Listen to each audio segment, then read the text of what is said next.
अस्सलाम वालेकुम। क्या हाल आप सबका? उम्मीद है ठीक होंगे और अपने अपने घरों में बहुत ज़्यादा खुश होंगे, शादो आबाद होंगे, बच्चों के साथ, हस्बैंड के साथ, बड़ों के साथ, छोटों के साथ एंजॉय कर रहे होंगे। तो जी, आज का व्लॉग शुरू होता है जी फूलों से। ये देखिए फूलों से, ये जब से इस घर में आए थे तो मैंने जो फूल हैं वो नहीं धोए थे। ये वॉज वगैरह में लगे हुए थे तो थोड़े थोड़े गंदे हो गए थे। ये वहाँ पे पड़े हुए थे। टेरेस जो हमारा है उसका जो डोर है वो बिल्कुल लाउंज में ओपन होता है, तो ये सामने पड़े हुए थे। तो काफ़ी दिनों से मैं सोच रही थी इनको धो दूँ, काफ़ी गंदे गंदे से मुझे लग रहे थे। बहुत ज़्यादा भी नहीं गंदे थे लेकिन बस मट्टी मट्टी पड़ जाती थी, डस्ट वगैरह। तो मैंने कहा चलें आज सर्फ़ डाला था और इनको थोड़ी देर के लिए भिगो के रखा था और उसके बाद इनको धोया था तो बहुत ही अच्छी तरह से ये साफ़ हो रहे थे, बड़े अच्छे। तो मैंने कहा चलें एक बार इनको भी साफ़ कर दूं। तो साथ फिर मैंने जो इनके नीचे वो वॉज था वो भी धोने लगी थी। तो साथ मैंने कहा जो बेडरूम के लॉन्च के डस्टबिन रखे होते हैं जगह जगह पे, वो भी साथ ही धो देती हूँ। जब एक काम करने लगो तो फिर साथ दूसरा काम भी मैं शुरू कर ही देती हूँ। तो वो भी साथ रखे हुए थे।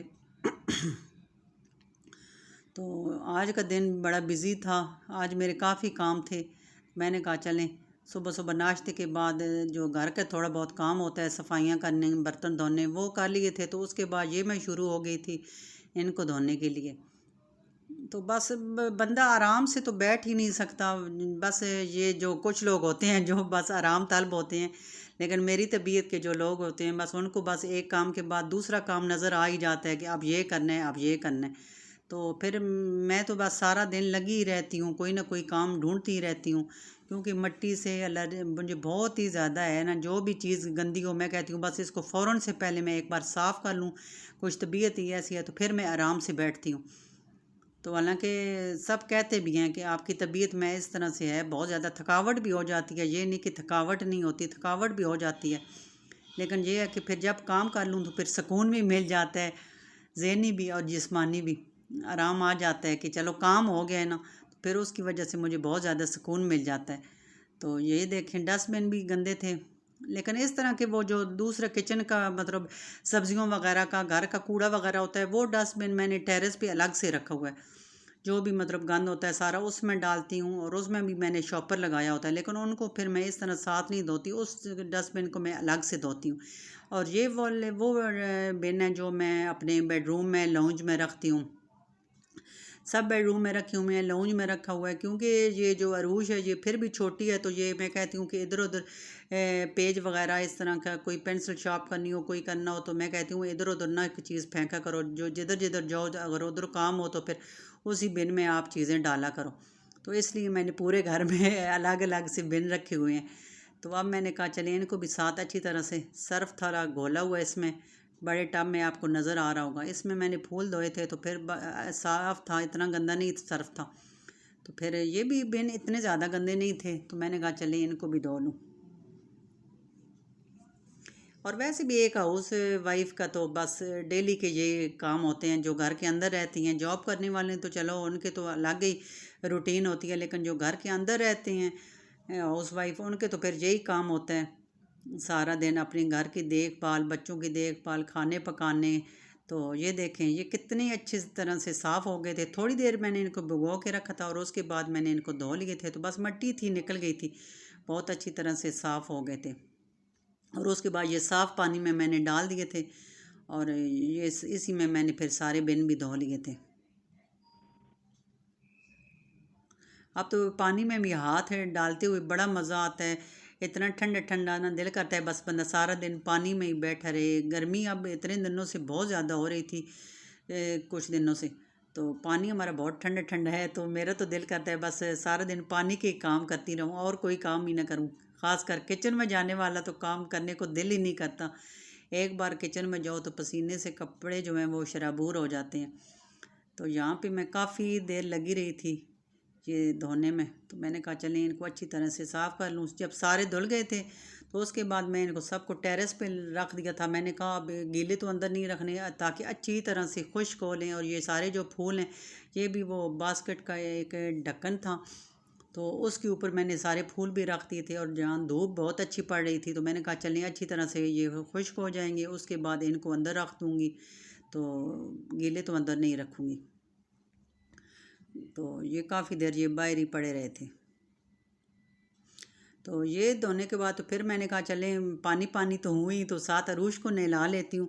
तो उसके बाद मैंने अरूश को नहला लिया था। इसके हफ्ते में भी मतलब जब भी स्कूल से आती है तो इसको नहलाना तो होता ही। आजकल इतनी ज़्यादा गर्मी हो गई है कि डेली इसको नहलाती हूँ। तो अभी मैंने कहा सुबह सुबह मैंने कहा चले फिर और काम करूँगी तो आप नहा लो। तो ये देखें नहा के तो बस अब इसका यही होता है, नहा के फिर कुछ इसको खाने को चाहिए होता है। अब साथ साथ बिस्किट खा रही थी, साथ साथ वो टीवी पे कोई कार्टून वगैरह देख रही थी। तो बाल अभी इसके गीले थे तो मैंने कहा चलें आप साथ साथ पंखे के नीचे बैठे टीवी देखें, कुछ खा पी लें, और साथ इतनी देर में बाल भी आपके ड्राई हो जाएंगे तो फिर मैं आपकी चुटियाँ बना दूँगी। क्योंकि इतनी गर्मी है तो खुले बालों में भी तो बहुत ही ज़्यादा गर्मी आती है। तो ये यहाँ पे बैठ के तो टीवी देख रही थी और साथ साथ अपने बाल भी पंखे के नीचे ड्राई कर रही थी। अच्छा जी, उसके बाद अरूश मुझे 2-3 दिनों से कह रही थी कि मेरा बैग फट गया है।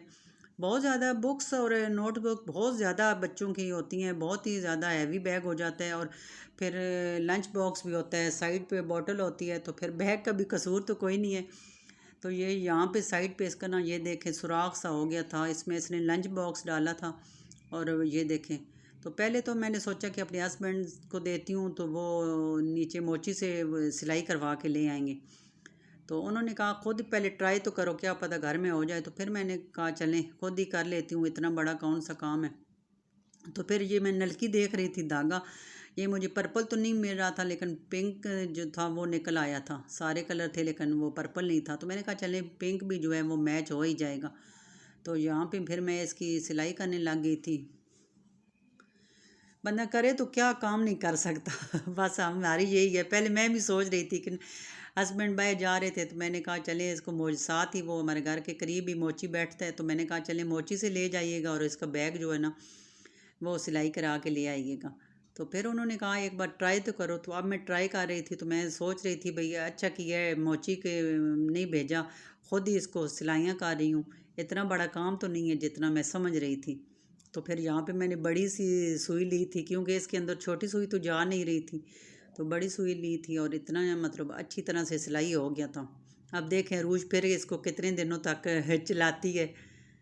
तो यहाँ पे अपनी तरफ से तो मैं काफ़ी इसको डबल सिलाइयाँ मारी थी, मज़बूत करके इसको कर रही थी ताकि फिर इसका ना निकल जाए। ये छोटी पॉकेट है तो इसमें ये लंच बॉक्स डालती है, नीचे जो होती हैं वो उनमें बुक्स और नोट्स बुक वगैरह डालती है। तो यहाँ बैग तो बड़ा अच्छा था, बस ये पता नहीं किस तरह से इसका निकल गया था। अभी ये छुट्टियों के बाद ही इसका लिया था लेकिन बस कोई निकल ही गया होगा।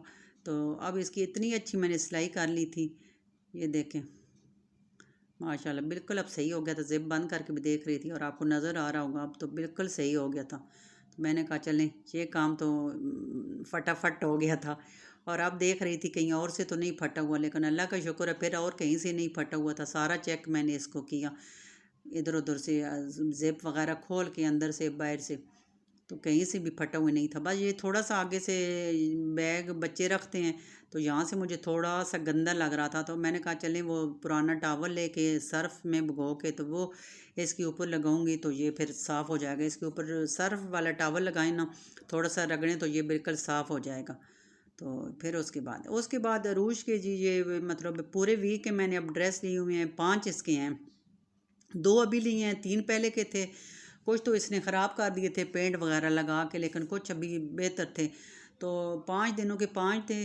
तो लेकिन कुछ बिल्कुल वाइट थे, कुछ थोड़े से पुराने जो हो गए थे तो वो उनके कलर थोड़े से मतलब इस तरह वाइट से थोड़े कम हो गए थे, थोड़े से जैसे येलो से होते हैं इस तरह से ऑफ वाइट से हो गए थे। तो मैंने कहा फिर वो समझ ही नहीं आती थी जब हम इसको प्रेस करने लगते थे तो फिर मिक्स हो गए थे सारे जो वाइट हैं तो बिल्कुल एक जैसे और वाइट हैं, तो समझ ही नहीं आती थी इनको क्या करें क्या ना करें। तो फिर मैं कभी शलवार और कभी कमीज़, और फिर मैंने आज बड़ी देर लगा के इन सबको एक जैसे सूट बनाया, मतलब शलवार कमीज़ एक जैसी। और फिर मैंने ये ट्रिक इस्तेमाल की कि ये देखें जो इनके मतलब एक जैसी शलवार और कमीज़ थी, इनके अंदर एक जैसा, जैसे ये शलवार है और ये इसकी कमीज़ है, तो इन दोनों के अंदर मैंने एक जैसी धागा लेके तो सुई धागे से थोड़ी थोड़ी मैंने सिलाई की। ये जैसे आप देख रहे हैं, ये इसके अंदर शलवार के ऊपर नज़र भी नहीं आता, ये ऑरेंज सा इस तरह मैंने किया। और इसी तरह कमीज़ के अंदर जो है वो भी बिल्कुल नज़र नहीं आता। कमीज़ के अंदर भी इसी तरह से मैंने ना यहाँ पे ये देखें, ये भी इस तरह अंदर मैंने इस तरह से मतलब जैसे जैसा कि जोड़ा था। अगर येलो है तो येलो के साथ येलो शलवार, रेड है तो रेड के साथ रेड शलवार, जो मतलब कलर के साथ 5 मैंने अलग कलर लिए थे। पांचों अलग कलर लेके तो पांचों की मतलब एक एक जोड़ा बनाया था। शलवार और कमीज़ दोनों पे एक एक कलर का लगा दिया था। तो अब ये है कि इतनी आसानी हो जाएगी, जब भी प्रेस करेंगे तो पूरा पूरा एक जैसा जोड़ा उनको पकड़ के प्रेस करके तो अरूज को देंगे तो वो पहन के चली जाएगी, कोई परेशानी नहीं होगी। तो ये मैंने आज कितने दिनों से सोच रही थी ये काम करने का, तो आज मैंने कहा चलिए आखिर मैं इस काम को तो करती हूँ। अब परेशानी नहीं होगी कि कब जब प्रेस करें तो कभी शलवार और कमीज़ और अब जो भी है एक जैसे ही बनेंगे। तो यहाँ इस काम से भी काफ़ी देर तो लगी थी इनको जोड़ा जोड़ा बनाने में, लेकिन अल्लाह का शुक्र है फिर एक जैसे हो गए थे और सिलाइयाँ भी एक जैसी मैंने लगा ली थी। और उसके बाद ये देखें फूल वगैरह जो मैंने धो के रखे थे और डस्टबिन और इसके नीचे जो है वाज वगैरह ये सारे खुश्क हो गए थे। अब इनको भी मैं अंदर ले आई थी और इतना मेरा दिल खुश हो रहा था ना, इतने ये प्यारे लग रहे थे, बिल्कुल आपको नज़र आ रहे होंगे साफ़। और इतनी अच्छी इनकी मतलब लग रही थी, इतनी अच्छी लुक आ रही थी। तो इनको मैंने कहा चलें साथ साथ जो काम हो जाए वो भी मैंने इनके अंदर डाल के तो रख दिए थे। अच्छा जी, उसके बाद ये देखें आपको एक प्यारी सी चेयर नज़र आ रही होगी। ये हम एक बार खानपुर डैम गए थे तो वहाँ पे वापसी पे एक जगह थी तो वहाँ पे ये पड़ी हुई थी, मुझे इतनी ये पसंद आई थी ना, छोटी सी इसके अंदर ये ग्रीन कलर का जो डोरी सी होती है इससे इसकी सिलाई की हुई बनी हुई सी बुनी हुई थी। और ये छोटी सी चेयर थी, अरूश के लिए मैंने ली थी और इतनी इसको अरूश जब छोटी थी पसंद थी, इसके ऊपर ये बैठती थी। तो ये ऊपर से निकल गया था ना, अब इसका ये जो ऊपर आपको डंडा दरमियान में 2 डंडे नज़र आ रहे हैं, तो ये पता नहीं कैसे अरूश बैठी थी ज़ोर से या क्या, तो एकदम से निकल गया। तो इसके ऊपर से ये सारा डोरी जो है ये सारी निकल गई थी। तो मतलब ये एक तरह से बेकार हो गई थी, लेकिन मैंने कहा कि नहीं, इसको फेंकना नहीं है, इसको मैं खुद इसका कोई हल करती हूँ। फिर मैंने इसको अच्छी तरह से ये सारा मैंने इसके ऊपर से डोरी उतार के तो इसके जो डंडे हैं उसको इसके बीच में दे के हैम्बर लेके उससे अच्छी तरह से इसको ठोका। और इतनी अच्छी तरह से जब ठोक लिया तो फिर मैंने इसको खुद ही घर में बैठ के, तो मैंने कहा ये कौन सा मुश्किल काम है, वैसे तो गली में आते रहते हैं, चरपाई बनवा लो, चेयर बनवा, कुर्सी बनवा लो, जो भी बनवाओ। तो लेकिन मैंने कहा उनसे बनवाने की क्या ज़रूरत है, बंदा क्या काम है जो बंदा खुद नहीं कर सकता, तो ये मैं खुद ही करती हूँ। फिर काफ़ी देर लगी लेकिन मैंने इसको देखें इतनी अच्छी तरह से मैंने ना इसको ठोक भी लिया था, इसके पाए के अंदर इसके दे दिया था वो जो स्टिक सी थी, यहाँ से अच्छी तरह ठोक के तो ये मैंने ख़ुद बना ली थी। और अब इतनी अच्छी बिल्कुल लग रहा था कि नहीं है। काफ़ी देर तो लगी थी लेकिन ये है कि बाजू थक जाता है, एक साइड से लाना दूसरी साइड से फिर लाना, तो लेकिन ये है कि ये काम हो गया था। और मैं कह रही थी देखो एक बार फिर ये जो चेयर है, वरना जब ये टूट गई थी सारा इसको निकल गई थी तो पहले तो अरूज कहती है मामा इसको फेंक दे, ये बिल्कुल बेकार हो गई। तो मैंने कहा नहीं, इसका मैं कोई जुगाड़ करती हूँ। तो फिर जब किया तो फिर ये बिल्कुल, अब ये देखें माशाल्लाह इतनी अच्छी बन गई थी, बिल्कुल नई की नई। और इतनी ये प्यारी है खूबसूरत सी ना, इसके पायों पे आप देखें इतना ग्रीन और वो रेड सा लाइनें बनी हुई हैं और अंदर ग्रीन सी, तो ये बड़ी प्यारी लगती है छोटी सी। ये हम उधर खानपुर डैम गए थे वहाँ से लाए थे। तो ये था जी मेरा आज का सारा दिन का काम। तो उम्मीद है आपको पसंद आया होगा मेरा व्लॉग। तो अब आपका काम है आगे मेरे व्लॉग को, मेरे चैनल को सब्सक्राइब करना, शेयर करना, अच्छे अच्छे कमेंट्स करना और लाइक करना। तो मिलते हैं आपसे नेक्स्ट व्लॉग में, तब तक के लिए दीजिए मुझे इजाज़त। किसी अच्छे से व्लॉग के मैं फिर आऊँगी। अल्लाह हाफिज़।